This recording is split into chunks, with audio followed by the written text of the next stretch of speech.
Welcome back to Talk Core Sports. I'm Nate. That's Tony. We're recapping Week 14 of the NFL season from a real and fantasy football standpoint, whatever you may call it, after a debacle of Monday Night Football, where the Green Bay Packers and the Miami Dolphins both lose as heavy favorites. Great for the sports books, bad for our books and our wallets and our bank accounts. But we move on, Tony. We're going to be talking about what we learned in Week 14 from either that real or fantasy football perspective. We're going to be talking about our favorite fantasy formats for the NFL playoffs, not just the fantasy playoffs, but what do we do after the fantasy season's done? How do you keep playing fantasy football? Because we just need more of it. There's not enough weeks. We're already going to Week 15. It feels like we started a week and a half ago, Tony. Like, it just flies by the football season. Then it feels like it takes forever to get there. We're going to be drafting our top 5 all-time backup quarterbacks because every quarterback is a backup quarterback in the NFL in 2023. And we'll leave you with a rant and a rave and a banger of the week. But first, as always, Tony, top of mind. What is top of mind for you? Our books are hurting. Wallets are hurting. My kids might not eat for a full week. Christmas is going to be a little light around my household. But I had a top of mind thing I was going to talk about. I'm calling an audible. I'm going to Omaha this bad boy, and I'm going to bitch about the way the NFL is going this year. Nate, how the hell are we supposed to believe that this year, because scoring's down, right?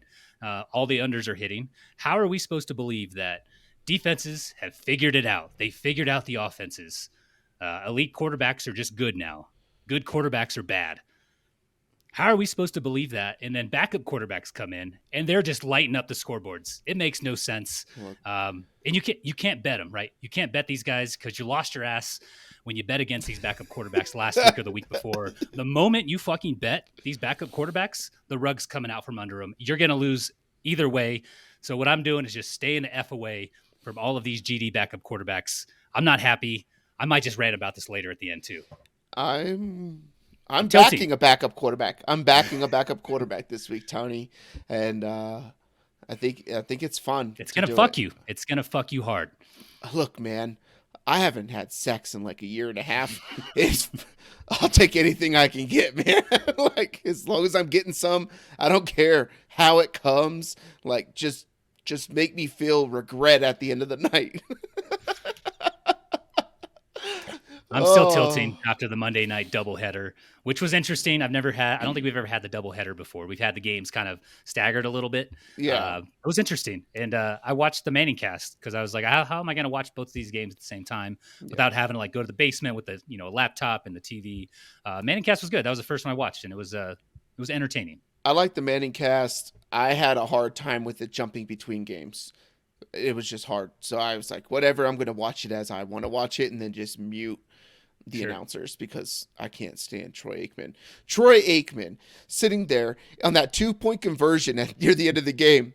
This 2-point conversion is going to mean something. No shit. They're either going to go up 3 or not. Yeah. Like, what are you talking about, man? Like, good God, this dude makes so much money. Like, so terrible. My top of mind is about every backup in the league. And it's so I've talked about it a little bit before. Look, no one wants to hear about your fantasy football team. Everybody wants to talk about it. So I'm going to talk about it, and you can write in your comments in the YouTube about your fantasy team. We love hearing about your fantasy team. I think it's awesome. I want to hear about your fantasy team because it teaches me about my fantasy team. Like, maybe you see something I don't see. Whatever it may be, nobody wants to hear about it, but everybody wants to talk about it. Like, that's the dumbest thing ever. Let's all just talk about our fantasy teams. I have an IDP dynasty, Tony. We've talked about this before. We start 22 players, right? So it's a super flex. So you got super flex with the quarterback position, 2 running back, 3 wide receivers, 2 other flexes and a tight end. And then you got 3 down linemen, 3 linebackers, 3 DBs, and an IDP flex. This team is the greatest team that's ever been assembled in the history of fantasy football. And I am the best team by far. I've scored, I think it's like 400 more points than anybody else in this league. But I am kind of scared. But if I could win a championship with this team, Tony, with the players that I am missing, I'm down to 1 quarterback now. I'm down to Dak Prescott as my only quarterback. Fairly good option to give me quarterback numbers when the landscape is terrible with quarterbacks. But I've lost Deshaun Watson to the IR. I just lost Justin Herbert to the IR. I have Damian Pierce on this team who can't run the ball anymore, apparently. But let's talk You about my forgot. other IR players. I have, let's see, what's this guy's name? I think he was like the number one wide receiver in everybody's books this week or this year. Justin Jefferson, he's on the IR. I have Mike Williams as a wide receiver on the IR. We're going to the second hand. Nick Chubb as a running back on the IR. It is terrible. Luke Musgrave as a tight end on the IR. And then you talk about my defense. Nate Landman, talked about him last week on the podcast, talking about sleeper app and everything. He didn't play last week and he was out. It took until yesterday morning for them to mark him out. He didn't play. And there was no indication whatsoever. Still says 0 points. I have Drew Tranquil on the IR, Joey Bosa on the IR, and my team is still the number one seed. My defense is carrying me. But Jesus, man, if I could win a league, like there's players like Michael Pittman, Cortland Sutton, Jake Ferguson, Rashee Rice, Trey McBride, DeAndre Swift, Joe Mixon. I got dudes, but all my depth is gone, and all my number ones are gone. This is the worst year of fantasy football ever. This is worse than the COVID year.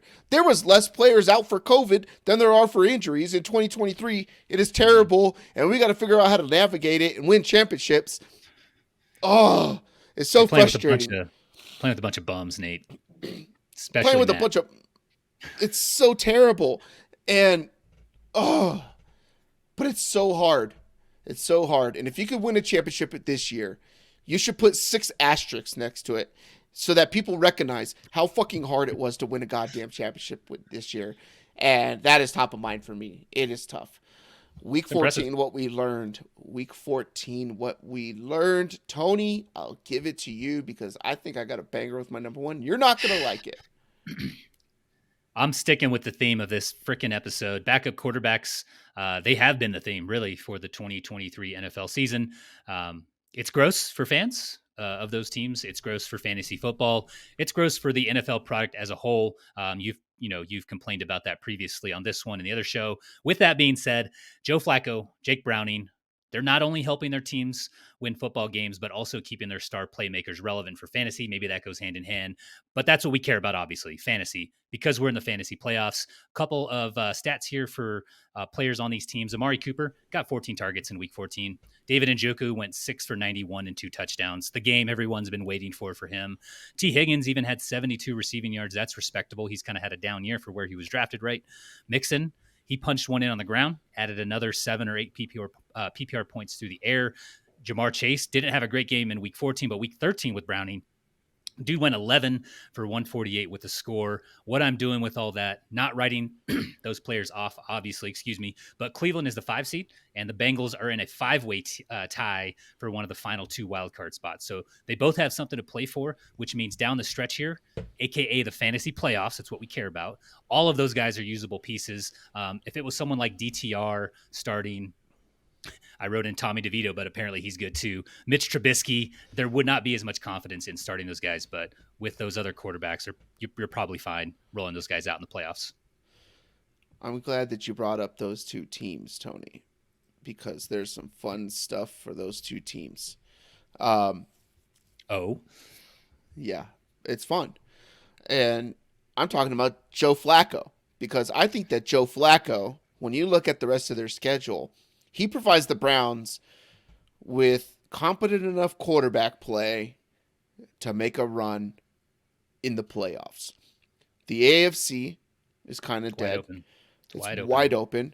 Nobody wants to see Buffalo right now. Nobody wants to see Buffalo. No one's really afraid of the Chiefs. They're, you got the nostalgia of Patrick Mahomes. Whatever. They're not that great. Miami, meh. And no one cares about anybody else. Baltimore is good, but we'll see how good they are Christmas night. Like it's at home in San Francisco. We'll see how good they are, right? We'll see how good San Francisco really is with all of their defensive injuries going forward as well too. But right now, I'm taking this to a betting angle because fantasy's pissing me off right now. The Cleveland Browns are 70-1 to win the Super Bowl. Ooh. And I placed a bet yesterday on them to win the Super Bowl. They have up next the Bears, the Jets, at the Texans, and then Week 18 at the Bengals. Week 18 at the Bengals is an interesting one because the Bengals currently right now, you can get them 210 to 1 to win the Super Bowl. Do you expect the Browns or the Bengals to win the Super Bowl? Absolutely not. But for the purposes of sports betting and providing yourself a good hedge where it's better to lay a different number or a money line bet up against this team once they get to the playoffs, those odds to me present some value. So if either one of those teams, I think the Browns make the playoffs and then they may go up against the Chiefs or something like that, but the Chiefs are probably going to be, I don't know, maybe 3-point favorites at that time or something like that. Chiefs, or they go up against Baltimore. Baltimore might be like a 4.5-point favorite or something like that. You'll probably lay whatever, minus 210 on the money line or something like that. So you're betting 2-1 or something. So you can hedge your way out of it for multiple rounds. And if they win, then that just presents more and more value, because if they keep winning, the lines will get tighter as the NFL playoffs go. So betting on the Browns and the Bengals, the Bengals 210 to 1 if they could make the playoffs, but their schedule is pretty rough going the rest of the way. So Jake Browning, but at the time, so if you throw a little bit at that, if they do make it through that, then the value is obviously there, because they're going to be, they're an 8-1 type of thing to get through the AFC or something like that.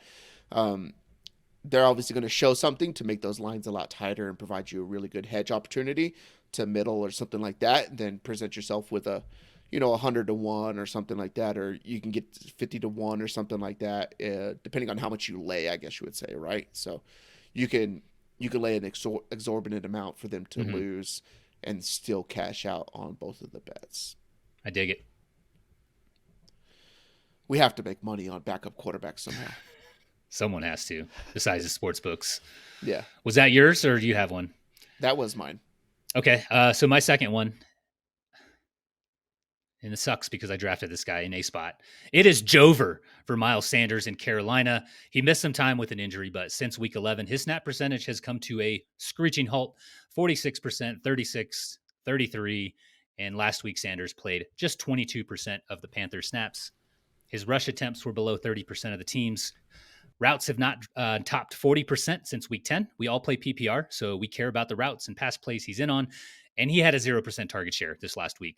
What I'm doing, rolling out Chubba Hubbard, if you have him. Chubba has hit 60% or more snap share 6 times since week 6, hit 50% or more of the rushes in 6 of his last 8 weeks, ran 40% or more of the routes in 5 of the last 8, been an RB2. This is probably the stat you care about the most. He's been an RB2 or higher in 6 of the last 8, including an RB1 in 3 of those games. It's going to be a bad team in a negative game script, which is good for the passing game, right? So start him if you have him. The passing game hasn't been consistent there, but Chuba has been a constant for them, probably their only constant. And the teams in the playoffs, if they have that kind of guy, like that's a good flex. Like you could do a lot worse than Chubba Hubbard in your flex. And he was free if you picked him up in the middle of the season too. Yep. How the mighty have fallen with Miles Sanders. You think I thought that he would do well. I mean, they were just producing running back points out of that offense last year. Yeah, not the offense, but with that offensive line and the personnel that they had. And then you bring in Miles Sanders, who just runs for 1,000 yards and loses a bunch of touchdowns to Jalen Hurts, and the dude just can't find a hole. So yeah, bust. I feel you, Big Miles bust. Sanders. I feel you. Can't find the hole even if it's presented to you. My second one is going to be 11. I think that 11 head coaches are going to end up getting fired this offseason, Tony. It is going to be crazy with the amount of head coaches that end up getting fired. And, do you have a list? Wait, do you have a list? Yeah, so let's just go down it. So Belichick, I think that Belichick is out. He'll step down, but that's a firing, sure. Yep, that's a firing. No one else in that division. I don't think they're going to get rid of Saleh. I think that they should get rid of Saleh. Maybe keep him as a defensive coordinator or something like that. But I don't think that you can. I don't think you can win with a defensive head coach. No, they'll throw Zach Wilson under the bus. They'll drive it over him. Yep. Yeah, except he's proven everybody wrong. I think Vrabel's out in Tennessee. You can't just sit there and waste new quarterback talent with Vrabel anymore. You're going to have Staley out in Los Oh yeah. Angeles. McDaniel's out in Vegas. That's 4.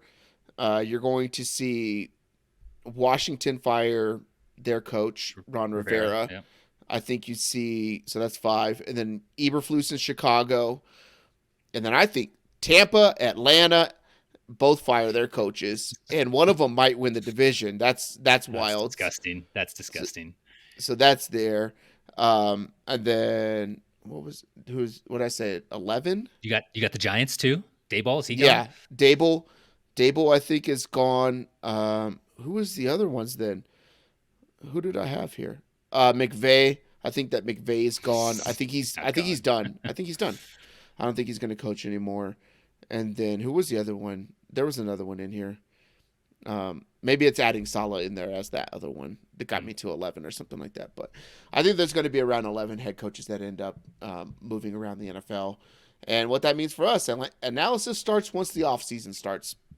And I think it's best to spend a lot of that time figuring out what the coaches are going to do so that as you prepare for the draft and when drafting the NFL draft comes along, how do these guys fit into those systems where you can find these guys like Rashee Rice, who's going to play, in that X position in Kansas City, or you can find a Wan'Dale Robinson or, all these guys that we say, hey, fit in these schemes properly or something like that and can provide some value. So, but I think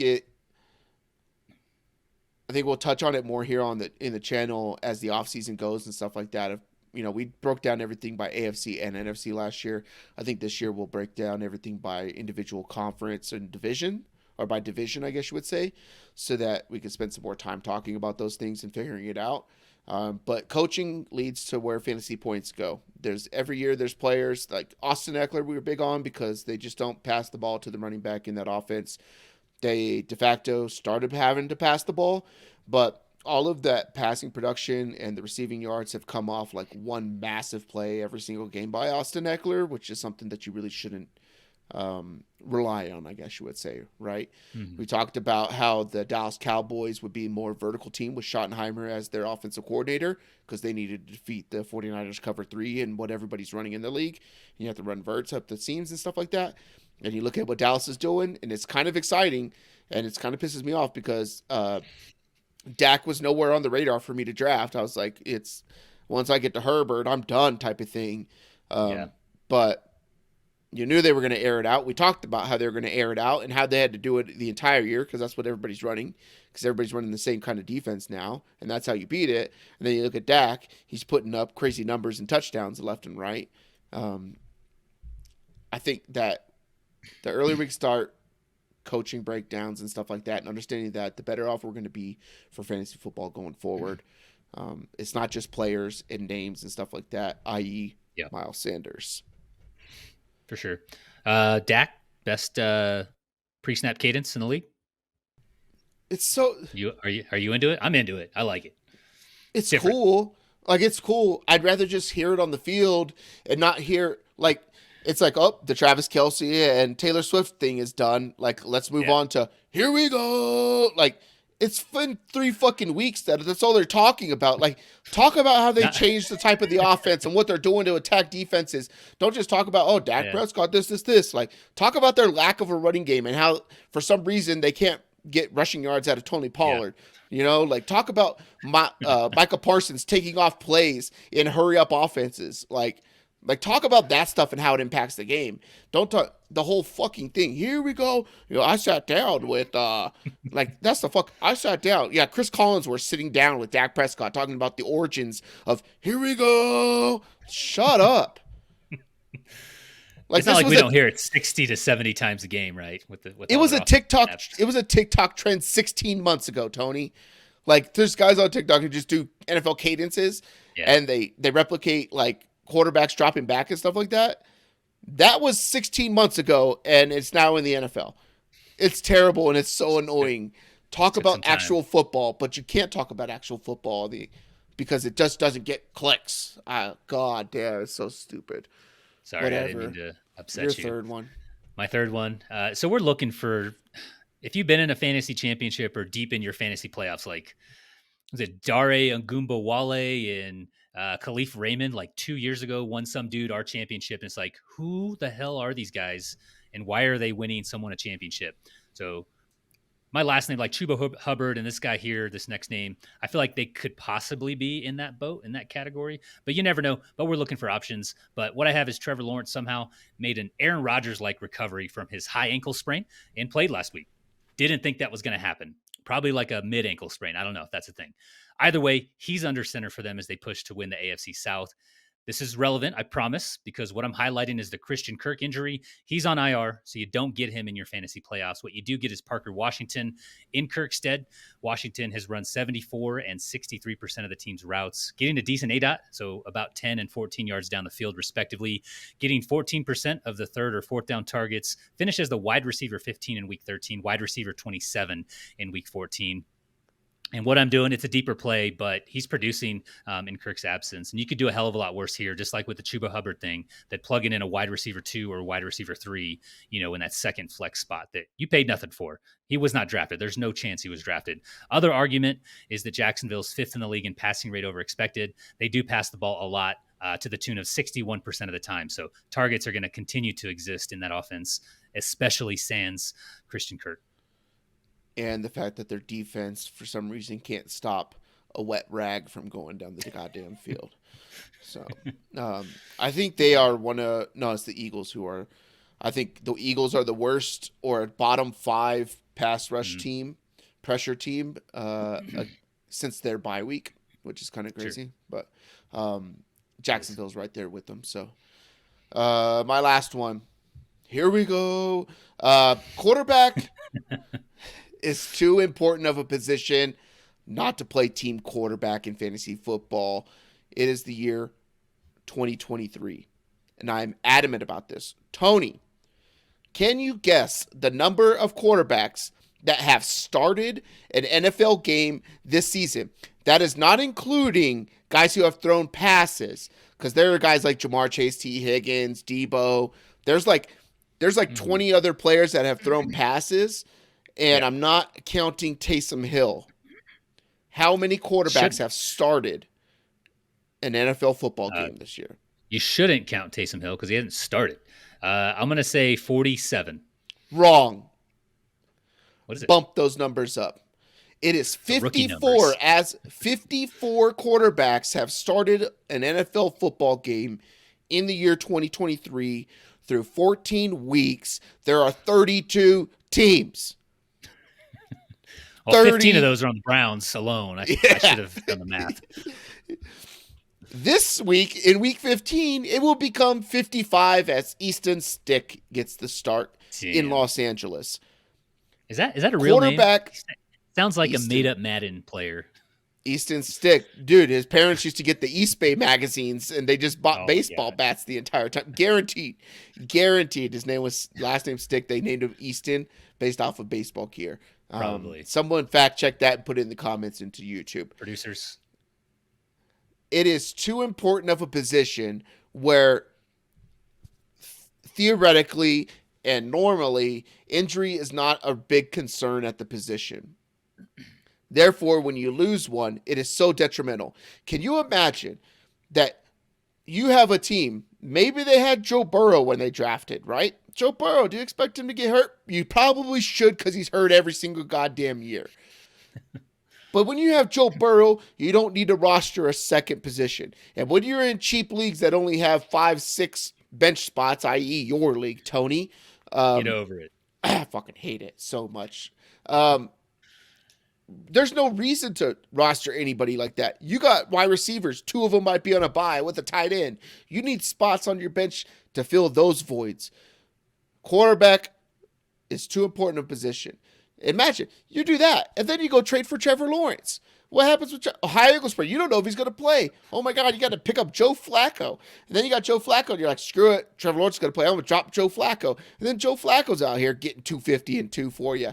Like, it is too important a position to have to go through a carousel of 55 starters in the league and pick which fucking bozo you want, let alone have them and have a guy on an IR spot when you got everybody else hurt in the league, or you have a guy just to pick up the backup quarterback for that team, because if say this is the middle of the season, right? And Jake Browning had started, right? Like the first couple weeks, and Joe Burrow didn't start, and Jake Browning plays like he does now. You want to have Jake Browning as your backup for Joe Burrow. Why do I need to roster 2 spots for a quarterback position where the likelihood of them getting injured is so low comparatively to all the other positions? It's terrible. We need to be adopting team quarterback in every single league going forward. And I'm going to be fucking adamant about this because it is terrible that you have to go through and fight waiver wire bullshit just to get the backup to your quarterback when you already lost all the points from that position from the week. You can expect running backs to go banging into heads with people. You can expect wide receivers to go over the middle and get crushed. Tight ends, same thing. You don't expect your quarterback to end up getting hurt, break fingers, get ankle sprains, get backs blown out, whatever it may be that is happening out here in this league. It is terrible, and it's the only position where I recommend this for every single league. Think about it honestly. Would you rather just have one position and take care of it then? You don't lose points for the rest of the week also, so you get all the backup points and everything like that. You won't get them with Taysom Hill as the Saints. Don't try it. It's dumb. But it is necessary, I believe, going forward. And I'm glad that we adopted this in the league record for what this podcast was originated from in 2020 when it was COVID, and say, hey, if it's COVID, someone gets COVID, you just play the backup, right? You want whoever it is, Chase Daniels as your backup. You want, who's the dude in Kansas City that ended up winning them a playoff game essentially last year? I forget his name, but I think he went to like Missouri Daniel? Or something. Was it Chase Daniel who did that? He was a backup for them for a while, wasn't he? Yeah. No, there's another dude. I forget his name. Another big white dude. I think a Michigan guy or something like that. But anyways, like, your guy goes out in the middle of a game or something like that. Like, you shouldn't have to lose all those type of points for that position. I don't think we would have adopted team quarterback if not for COVID. So kind of conspiracies kind of just brewing in my head, putting my tinfoil hat on. COVID might have been Nate. Nate might have been responsible for COVID. Full send.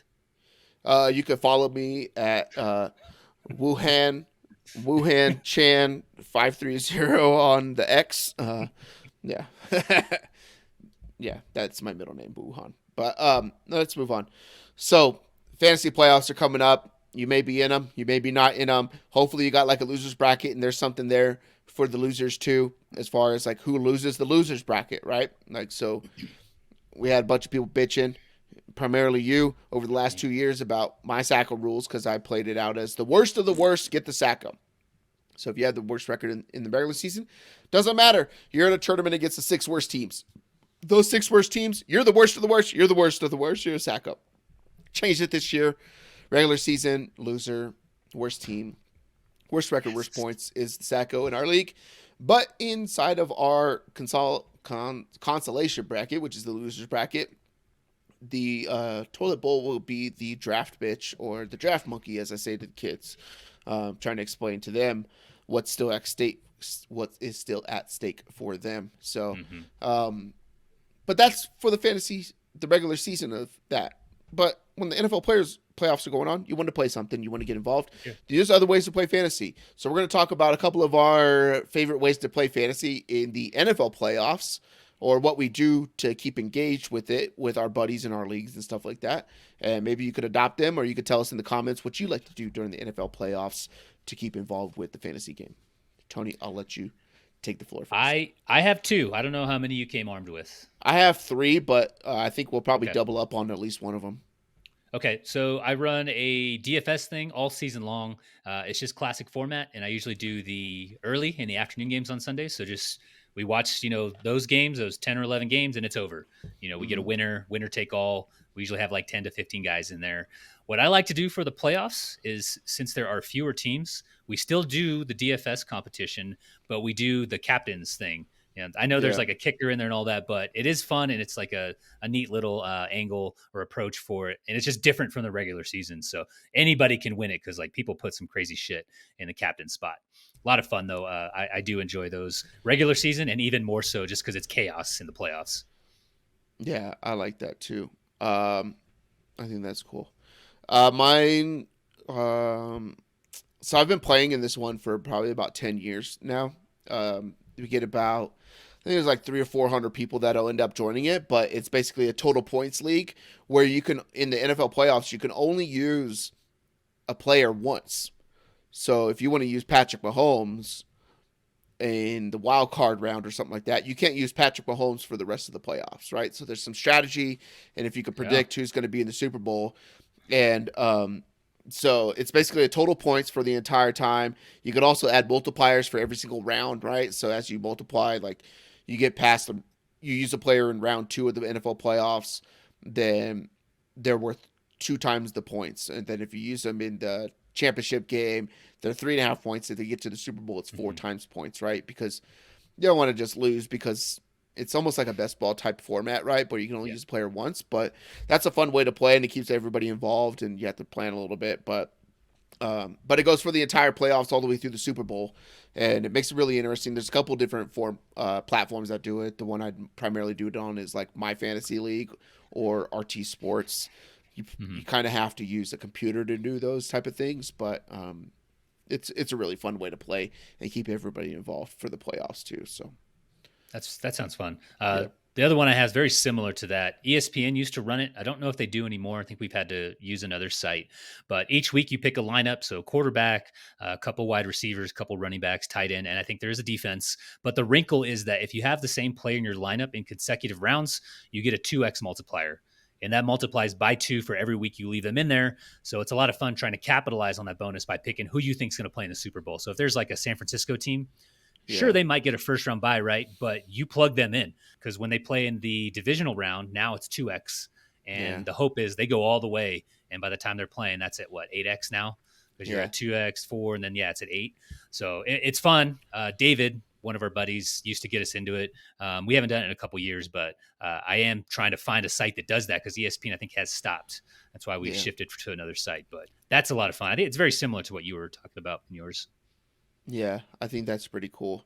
The one I talked about before, you would set like a normal lineup, quarterback, 2 running backs, 3 wide receivers, tight end, 2 flex, something like that. But this other one I like is flex format. So everybody has access to the entire player pool, right? So everybody could pick the same players, and it's kind of like a best ball style or whatever you would say. But you start 5 flexes, any team, any players for that week. So you go on as you go. So you could play week by week. You could do head to head with your league or something like that, or you could do best ball where the top half get a win or something like that, and then your tiebreaker is obviously going to be total points at the end of the Super Bowl. But I think that's pretty cool too, because you're not hamstrung by having to play a quarterback or having to play so many positions. Just pick the best 5 players that you think are going to score the most points. You could have 5 quarterbacks in the wild card round or divisional round, whatever you want to do, right? But are you gonna bet on Tua being able to score more than 20 points when you can have Debo or something like CD Lamb or whatever it may be, right? There's a lot of players out there that can probably score more than a lower end quarterback. So interesting strategy, but I think that's a fun way to do it too. So my last one I think was just going to be DFS going forward. So I think the DFS game for setting up tournaments or something like that is pretty cool. Knockout tournaments of, hey, this many people go, and then half of them wipe out, half of them wipe out, half of them wipe out, and then at the end you have the best of the best. So I think that's pretty cool. And then there's always gambling. You can run gambling pools with best against the spread, right? And every week you pick something against the spread or something like that, and then I think that's pretty cool too. So. Let's move on to a draft. Let us know in the comments what your favorite ways to play fantasy in the NFL playoffs are. But we're going to talk about our top 5 all-time quarterbacks, because obviously there's going to be 55 as of week 15 that start. 55 quarterbacks, 32 teams. That's 23 players who were not expected to play quarterback in 2023. We love us some Tommy DeVito. We love us some Zach Wilson. Let's go. New York is a quarterback city. Let's go. Tommy DeVito, hey. That guy's a big old matzo ball. That guy goes to the shore for instead of showing up to, mini camp or OTAs. But top 5 all-time quarterbacks. Tony, would you like the first pick or the turn. Backup quarterbacks, and I'll take the first pick. Okay. Yeah. What did I say? Pick, you said quarterbacks, so just letting people know. Top 5 all-time backup quarterbacks. Backup quarterbacks. Yep. BDN, Nick Foles. The Rams are really the ones to blame for this. They took out Carson Wentz towards the end of his rookie season, and Nick Foles marched into the Super Bowl, took down Tom Brady. Anyone who beats Tom Brady, they're okay in my book. Even Eli. I don't mind Eli anymore.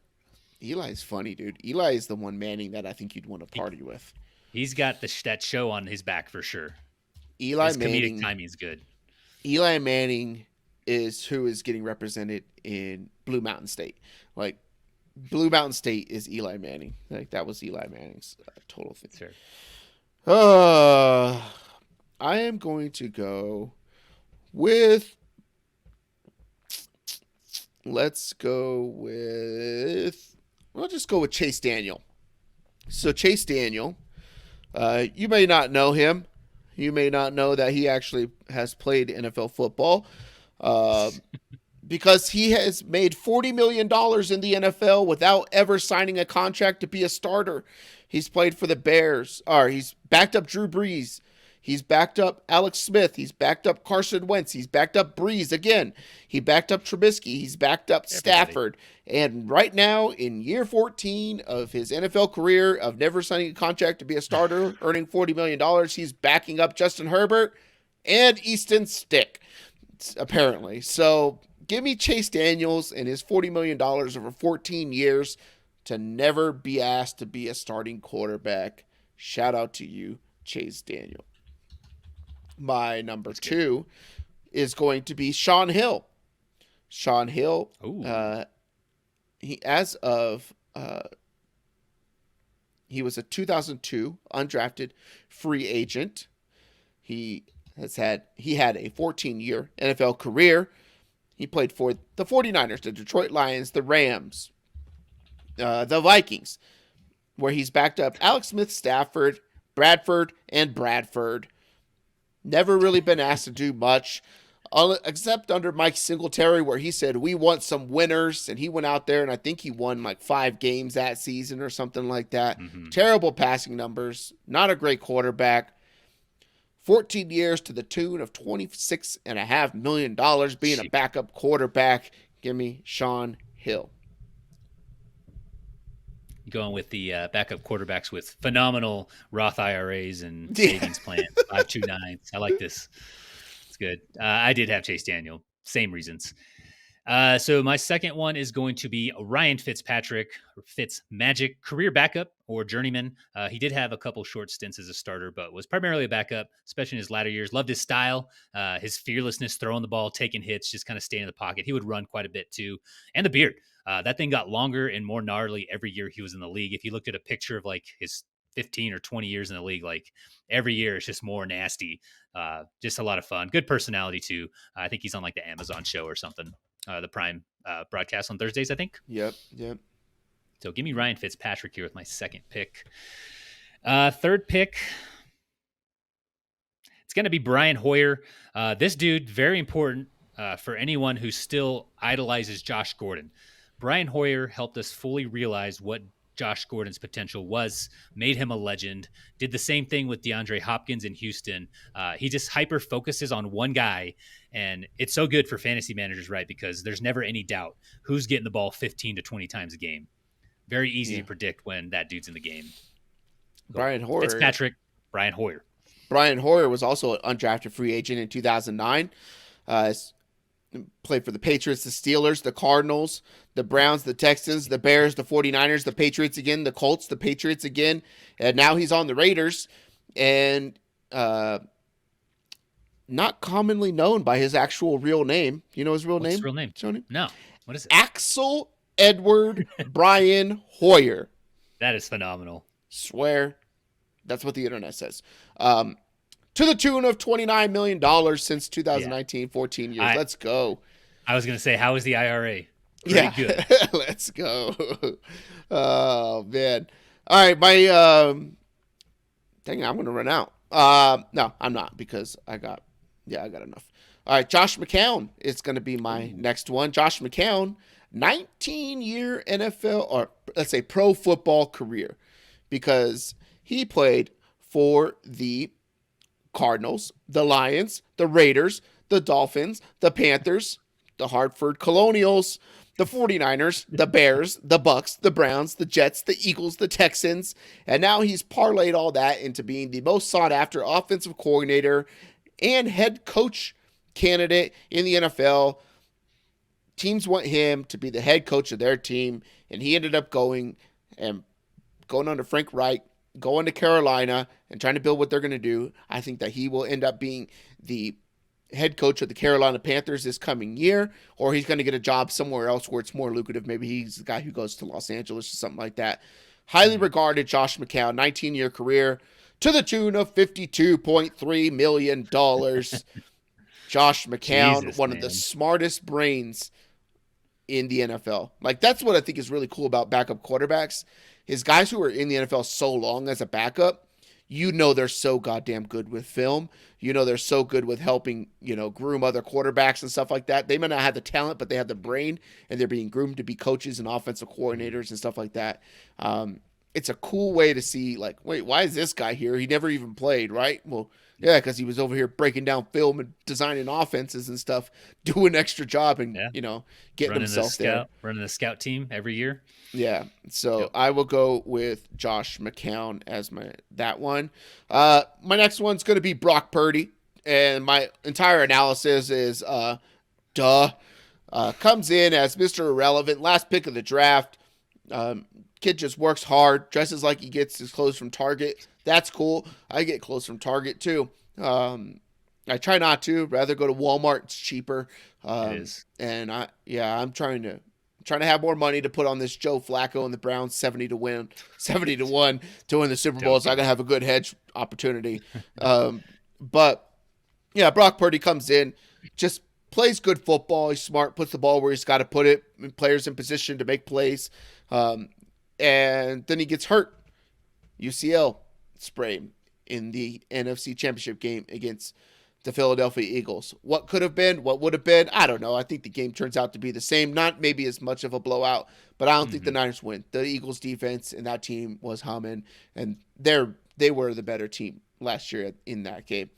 This year, all he does is come out, leads the league in every actual metric that defines good quarterback play. And then people say he's a dink-and-dunk quarterback, so last week he just throws a bunch of bombs.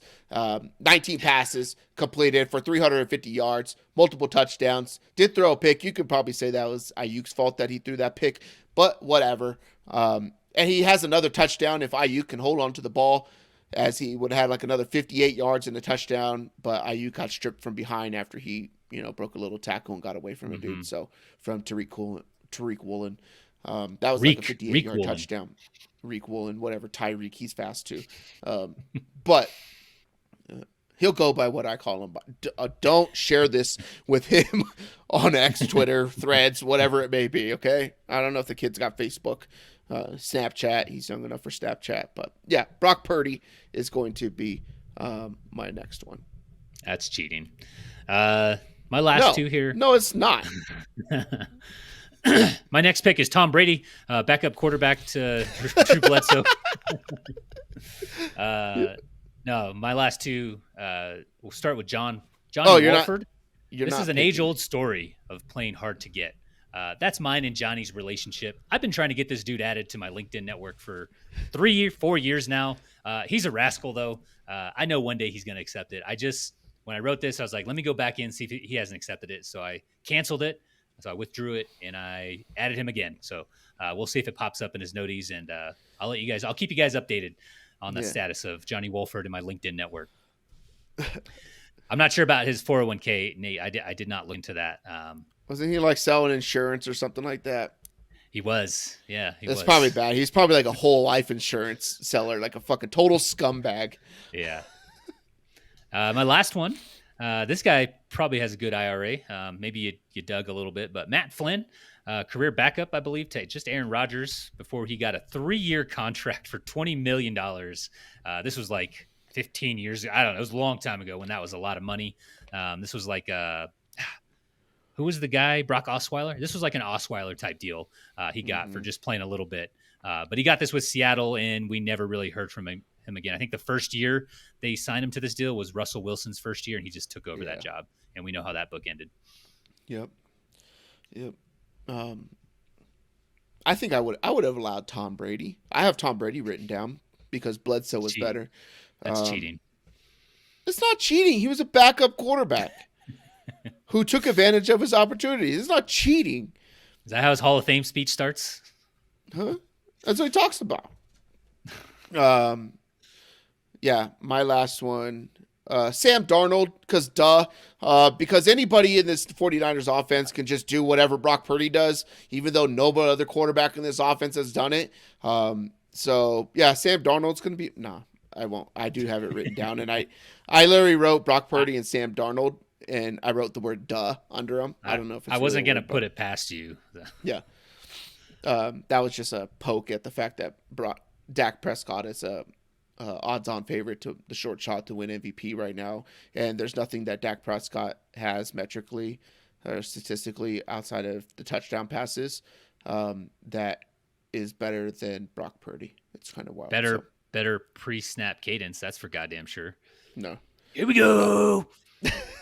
All right, here we go. My fifth pick is going to be Doug Williams of the the team formerly known as the Washington Redskins. So he was a backup to Jay Schroeder in 1987.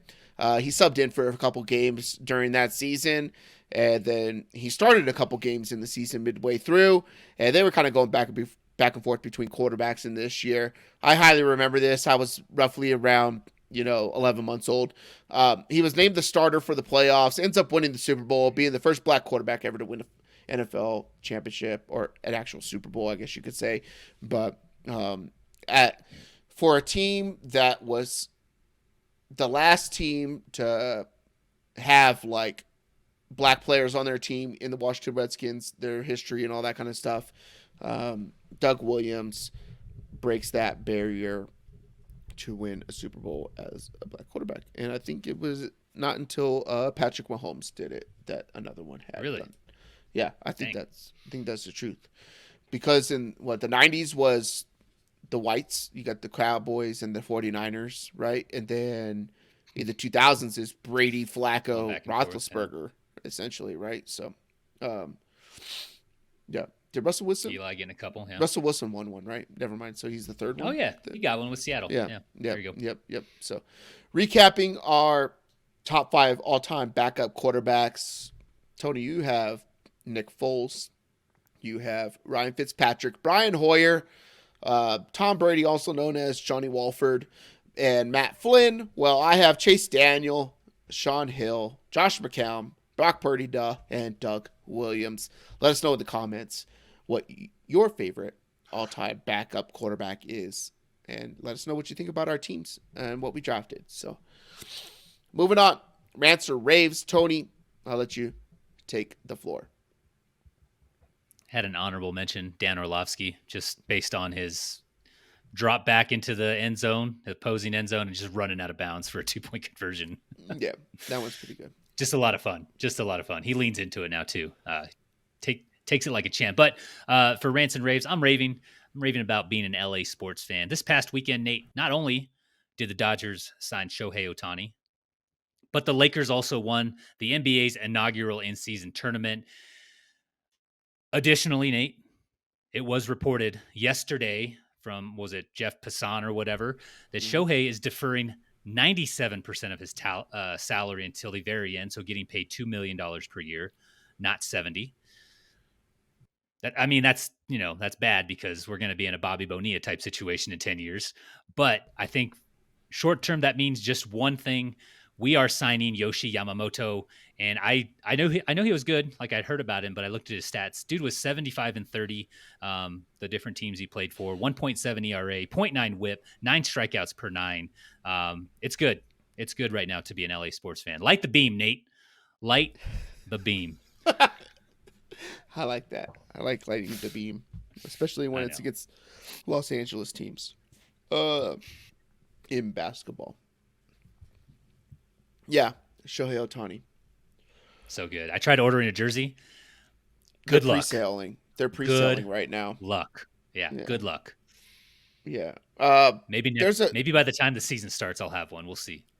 There's talks about I think Joe Kelly's wife has like stipulations for Shohei to get the number 17 because Joe Kelly's wore 17 his entire career. Mm-hmm. And look, Dodger Stadium loves Joe Kelly, like Mariachi Joe, right? Sombrero, the poncho. It's awesome. And then he throws at the Astros, which is awesome too, right? To Altuve, fuck you.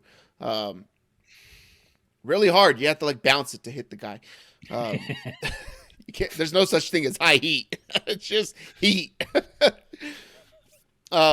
yeah, the contract's a little bit weird because I think it counts to like 46 million towards the cap number every year, right? So it saves the Dodgers 24 million a year essentially from the luxury to stay under the luxury tax, which is the real issue that other teams should have with it because luxury tax goes to all the other teams sharing. And all the owners, right? So, it's not against the rules, though.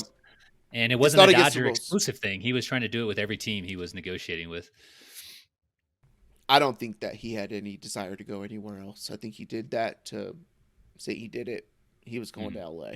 Sure. But like Mookie has a deferred contract. Freddie Freeman has a deferred contract too. So the Dodgers have been doing this for years and other teams do it too, but you can't do it with just like you're going to have a relief pitcher with a fucking, deferred contract or something like that. You're doing it with big number guys. And there's only a couple teams that can really do it. So, kind of crazy, but, be weird when, California's, not getting their tax money off of $70 million and they're only getting off of $2 million.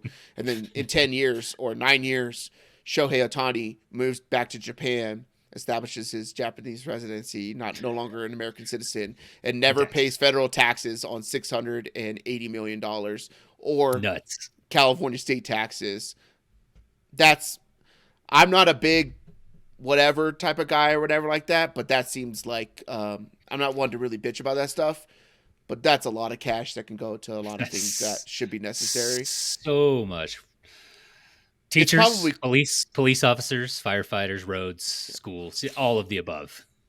But you know how America goes. As long as it benefits us in our sports fandom. Yeah. But I'm in a weird area because I don't really care about all that stuff. I don't like taxes. I don't think the government spends it that much. But I think that part of me feels like that part is wrong. And it's only because he's Japanese. And I feel like he's not going to stay in the States when he gets paid. Like there's going to be lawsuits over the tax revenue because it's $1/3 trillion that should be probably going to taxes. So, yeah, I don't blame them though, because they're probably going to misspend it anyways, but, let's go with, I don't know how I want to put this because we were going to record last night and then we were on tilt. And so we're recording this on Tuesday night. We're going to record Monday night after the games, but we lost around 10 units on Miami Dolphins and the Green Bay Packers just to win. It was going to be a great week of, plus 12, 13 units or something like that. And then it just went all down the absolute shitter with those teams losing. Specifically the Miami Dolphins. That's the one that hurts, especially when you have them to win the AFC ticket and they keep doing this stuff. You expect it against good teams, not against the fucking Tennessee Titans. No, they trash bad teams. That's what they've done all year. Yeah, it's bad. But I'm going to go with... So my thing was going to be about accountability and how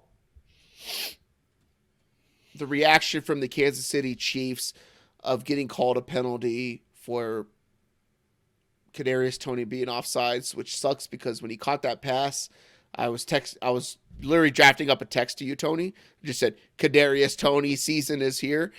And then you realize Kadarius Toney was the one that was offsides or something like that. Kadarius Toney offsides did not take away a play. That call did not take away a touchdown.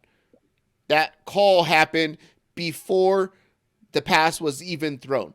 before Mahomes had the ball in his hands in order to throw the forward pass to Travis Kelce and him to throw a backwards pass and then Kadarius Toney to run into the end zone. So to be upset and say that they took a touchdown, no one could know that it was ever going to be a touchdown when the penalty was called. But to act like you lost a game because of refs when you can't score offensive touchdowns and you have possibly the greatest ball-throwing quarterback and greatest tight end of all time on your team, and you're talking about they don't have receivers and this, that, the other, and people who can catch, like, they have a lot more problems. Their offensive line cannot block. Their defense is getting worse as the season goes along. People are moving the ball on them.